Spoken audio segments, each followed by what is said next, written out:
Hello and welcome back to Legends of Ellaria with me, Borden. Okay, it's been a long time since we played this game. I've definitely been keeping an eye on it, and we'll talk a bit more about that later. But the reason why I hadn't been making videos on it is because my computer is very old and it was just not able to get any kind of frame rate that would make the game playable for me. So I was getting like between 1 and 4 frames most of the time I was playing, and it was just not enjoyable to try and walk somewhere and then have things respond a couple of seconds later and end up walking into things and stuff like that. So, but now there has been an update. It's the beta 2.7, which has improved the performance. There's going to be more optimization coming in the future as well, so things should get better from here. But what we're going to do is we're going to start a new game, and then we'll talk about what other new things are in the game since we last played. So one thing is there's the story you saw there, chapter 1.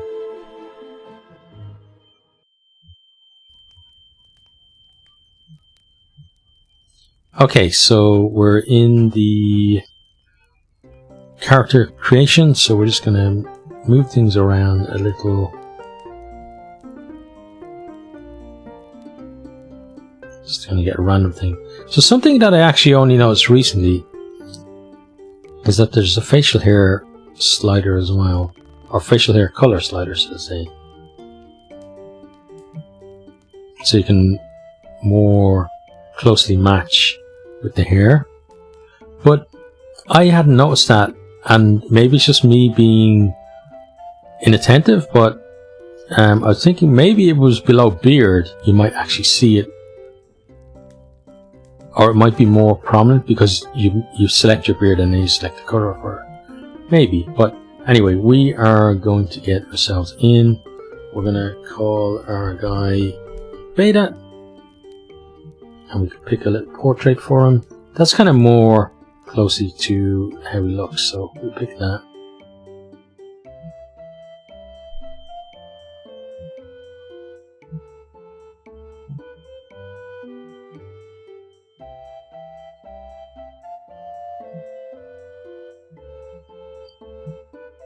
Okay, and then we have this is a new loading screen as well, which is kind of nice. You got like little puzzle like this that you can do while you're waiting. So there have been, I've seen at least 2 types of puzzle on this. There should be that one, that one, that one, that one.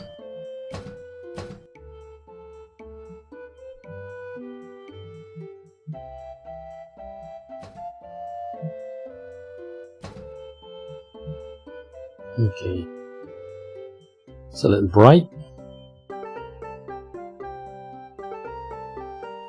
And any second now it'll let us into the game.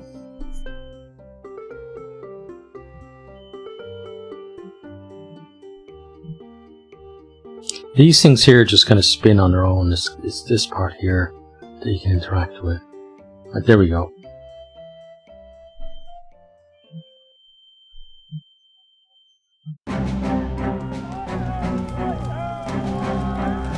Our world is dying.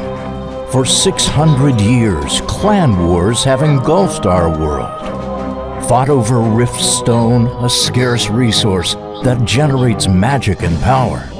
The clans now use their dwindling supply to continue the war that has already desolated the lands of Mara. Mara is a world without a future. But perhaps its past can save us. Hidden in some ancient ruins is the key to our salvation, a portal to another world. Not much is known about this new home, Ellaria, but we do know that it is our future. Many sacrifices were made to open this portal, and we must make the most of this second chance we have been granted.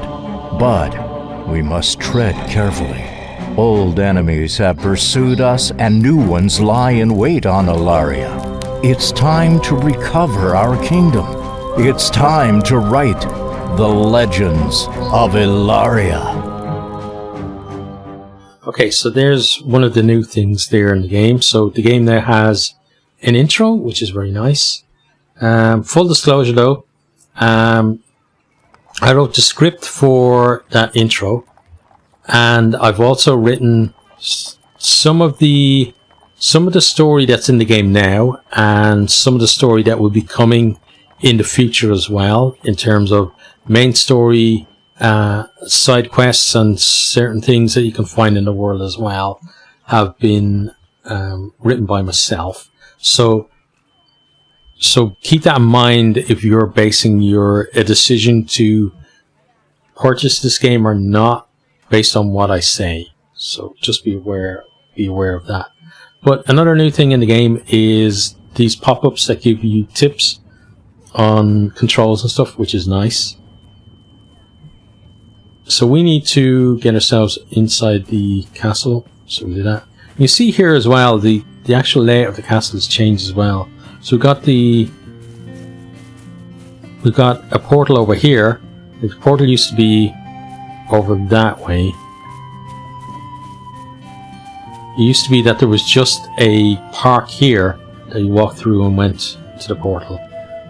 And the park was, I think, it was something similar to this thing here with the fountain. Not sure whether it had the fountain in it or not. But it's kind of nice to see that they didn't just decide, let's keep everything the same way as it was. And then we also have our advisor back in the game. So let's have a chat with him. Beta, you have arrived. It's good to see you. Argyle, it's good to see you alive and well. You too, Your Majesty. One of the outlying villages on Mara.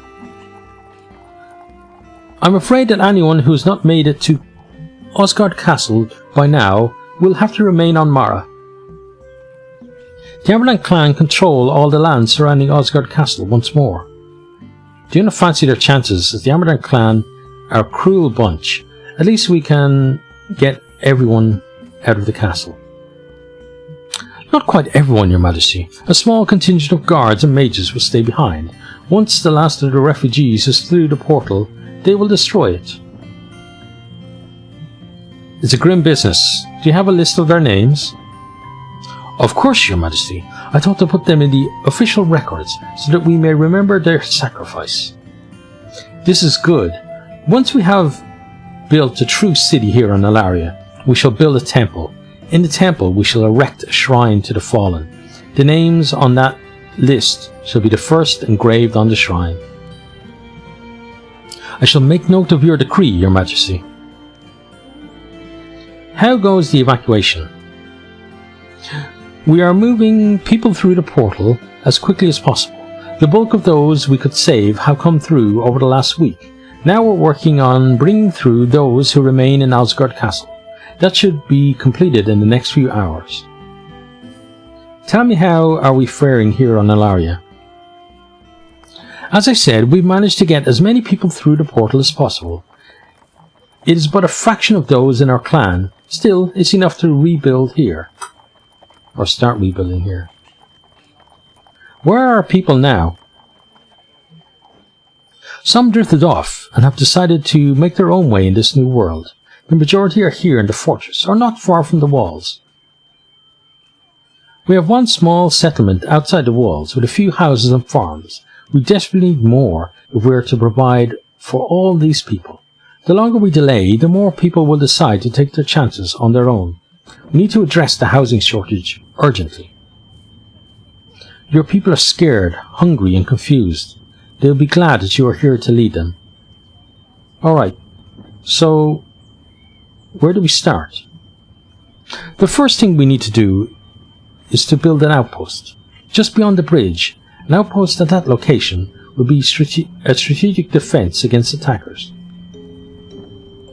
And then, so that if we accept that, then it starts a tutorial, and that's what we're going to do today. So obviously, if you're familiar with the game already, you can skip it, which is nice. But we're going to go with it. All right, I will build the outpost. A wise decision, my lord. I'll add funds from our treasury to help you build the outpost. I await your return. Okay. Right, so we got everything that we need to build the outpost. And then we hit M to open the world map. And then we got a nice little help here as well, a guide. So press M to switch into world view. WSD moves around, scroll wheel or numpad plus minus, zoom in and out. Space will focus on our character. If we click on an empty area, we can select the terrain. We can click on location of interest to select it as well and find out what's there. And then plus and minus would speed up, which is over here, these here. And then backspace will pause the game, which is there. Okay. So, something that I think would be nice would be, so we have, this is where we're supposed to build the outpost. Now I know that because this scroll is above it, and that's kind of telling us that there's something to do with a quest that we're tracking on that tile. But it would be nice if, because this is the tutorial, if this here, so the outline of that may be flashed to draw the player's attention to it. But maybe the guys can do that in the future.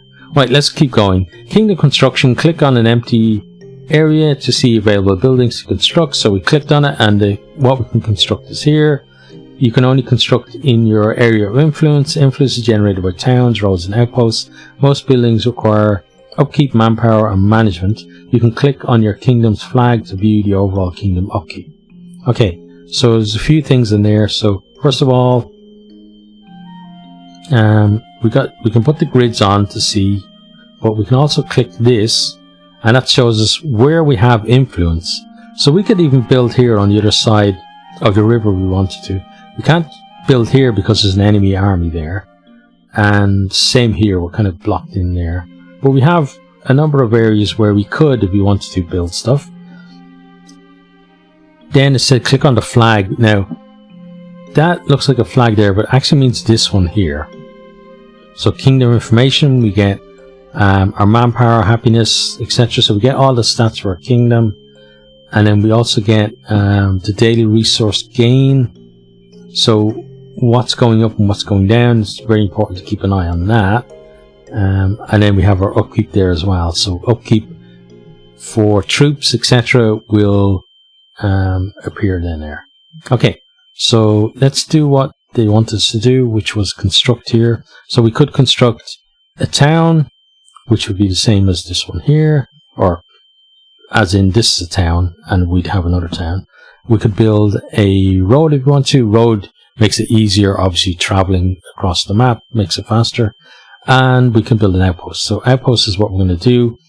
It's going to mean that it's going to take 16 gold a day for upkeep, 2 iron and 5 food as well. So we need to, at some point, make sure that we're generating that much per day at least to offset that cost. So we've done that. Now the game wants us to talk to Argyle again. So we've leveled up, so we're going to do that first. So press K, and it brings us into our character view. Okay, so this basically, again, you got some text here to help you out with. So you got different classes over here, or so classes over here, and so you got attributes, proficiencies, and the classes, warrior, ranger, etc., all along there. Then you got skills that you can learn. Okay, so this kind of takes you through what each one is, etc. Right. So we're going to stick to being a warrior for now, and then later we can have a look at what the other ones do. Right. So first I'm going to do is put a point into spirit, constitution, and dexterity, and then put all the rest of my points into strength, and then I'm going to put all my points into warrior, because these skills over here have, at least some of them, have a prerequisite that your warrior be a certain level to do that. So now we're going to start with novice warrior, and we're going to unlock that. Okay, and then we have one more skill point to spend, and now we can go into these ones, but these ones are locked. Oh, that one isn't, because so these three are unlocked. This one and this one are still locked because we need level 50. We also need one rank in the previous one, so we don't have either of those requirements met yet. This one we're going to unlock there, and then when we look at this, we can see that we need a skill point, which you don't have. We now have the Swift Warrior rank 1, but we don't have the Warrior level 50. So when that gets to level 50 and we have a skill point, we could potentially level that up. Okay, so that's all of our points spent. We now are going to have a chat here. Hello, Lord. The next thing we need to do is deal with bandits that raid our city. These criminals are taking advantage of our lack of security. Bandits? What can you tell me about them? Bandits are mostly remnants of the former factions. These criminals raid and pillage what they can. Some of them are well organized and well trained, so we need to deal with them swiftly. How can we defend our city? You'll need to keep a garrison in essential locations such as your city or an outpost. You can train soldiers in your town and transfer them to your army, or leave them as the defending force. It would help if you always kept some soldiers in your town. They'll reduce crime and defend against raiders. Okay, and how can I find these bandits? I'll mark them on your map, but there's too many for you to attack alone. You need to train some soldiers. So then it's going to give us a recruitment. Okay, go to the town, train some soldiers and use them to attack the bandits. Together, it should be an easy task. Yes, there's going to be like a little tutorial for recruitment as well. Alright, I'll recruit some soldiers. I wait for your return. Okay, so let's go here, army recruitment. You can recruit soldiers from your towns, mercenary guilds, academies, or from special locations. Soldiers can be transferred in garrisons between towns, outposts, and other armies. Most soldiers have upkeep. Mercenaries and special units may have a higher upkeep than others. Okay, so that's kind of one of the balancing systems in the game, is that you can't have a massive army because you would then need to have the economy to support that. So you can't just have this massive army roaming around the map killing everyone if you don't have the economy to be able to sustain it.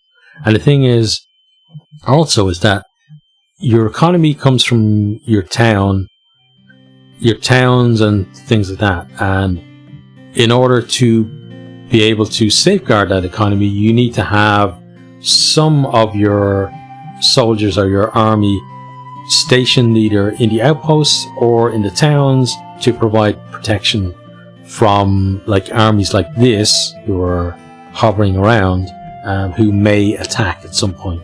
So I like it. You have to be careful with your decisions about where you place your soldiers and how many you're going to keep with you and how many you're going to leave in places, and whether you're going to be the kind of player who has most of your army with you and has like a skeleton force kind of back home guarding things, or whether you're going to be maybe have a more balanced approach and maybe sometimes decide, well, there's a big fight coming up, so I will temporarily take some people out of an outpost or out of a town, win a certain battle, and then go and put those guys back to their regular duties. So it's kind of nice the way you've got those decisions to make there.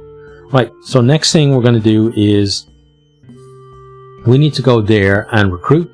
So we don't need to actually enter the town to recruit. So there are two ways to move on the map. One is you left click on this, go to location, your character would then move on this map and then would transition into the first person view in that location, but we don't need to do that. So instead we're going to right click on this tile.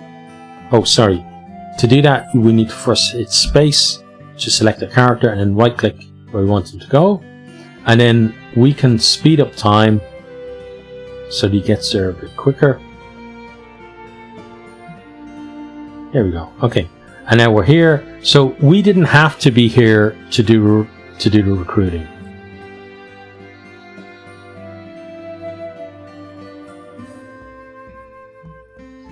But what it does is we know we need those people with us, so we needed to come here to pick them up. So to recruit, we come here.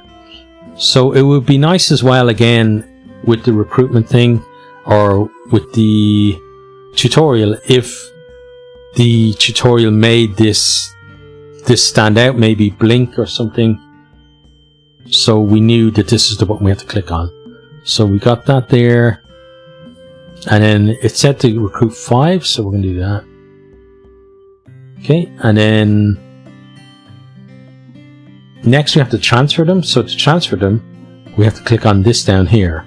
But again, it would be nice if the tutorial made that stand out by blinking or something along those lines. Maybe made it glow. And then we need to transfer them to us. Okay, so you can see from here we could put guys back if we wanted to, or we could maybe take guys from one place and put them in another place and stuff like that. Okay, so we've got our people. Then the next thing to do is we need to go take care of the bandits. So I know the bandits are on this square because the scroll is there, and there's some kind of treasure there as well that we could claim. So this time we do need to go into first person because we're going to have to go fight. So we're going to click on this, and he's going to make his way. And something that I'd like to see is that,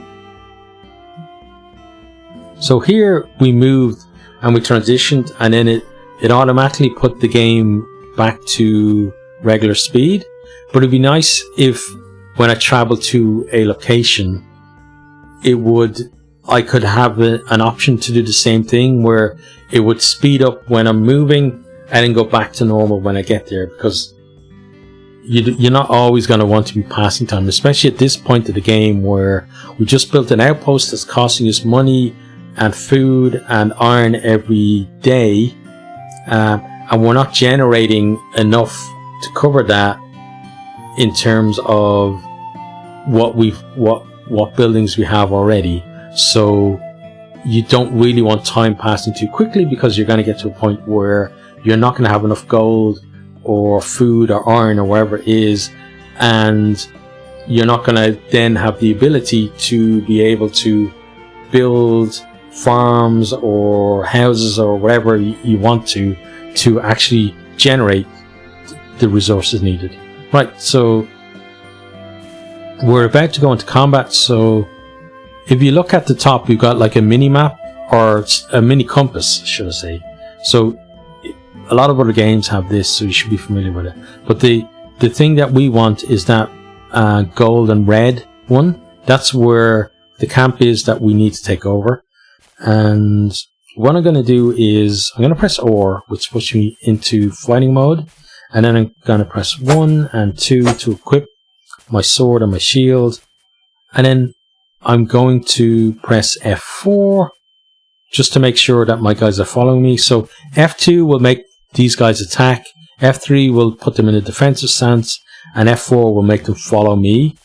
And so depending on what you want, sometimes you might want your guys just to rush in and tie up the enemies so you can go around then and start picking people off.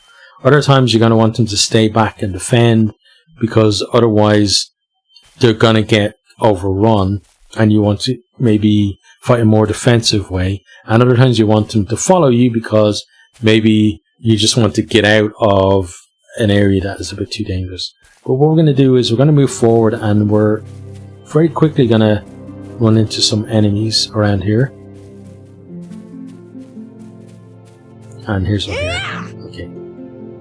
So Then we got a little tutorial for combat, so or which will draw a sword, which we did, and actually it only draws your weapon if you have it equipped. So if you notice, when I pressed R the first time, even though I had a sword and shield on my hotbar, they weren't actually equipped. So I went into like a pugilist stance where it was just going to be punching. So you have to also equip your stuff, at least at the start. After that, then your stuff's going to be automatically equipped, so you don't need to worry about it. It's just the first time. So we've got shift to run, and then we've got like dodging, which I probably should do, but I don't. And I guess if my frame rate was better, I probably would use that a bit more. And then we got blocking as right mouse button. So you got all the stuff that you need. Got your quick bar, etc., etc. Okay, so lots of information there if you need it. And I'm going to fight her. So my people are. Yep, there we go. Okay. And she's dead. We get a little bit of experience. We're going to inspect her, and then we're going to. So then we got a little tutorial on the inventory, which you can read through. So if you want to pause the video and read through that, you can.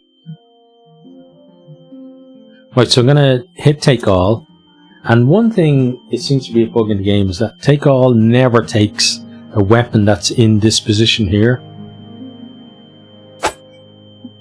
So we'll do that. And then we shall head towards the objective. So I've done this particular thing or mission a few times, and the number of enemies seem to vary. Sometimes it's like 5 or 6, sometimes it's only a couple.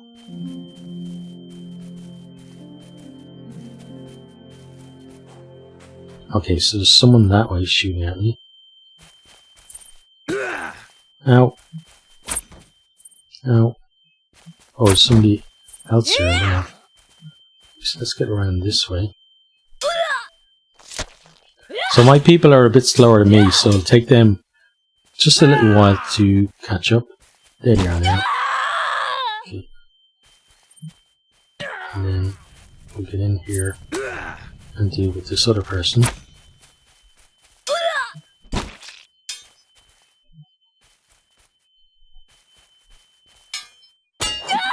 She seemed to have been a bit confused about whether she wanted to attack me or shoot me.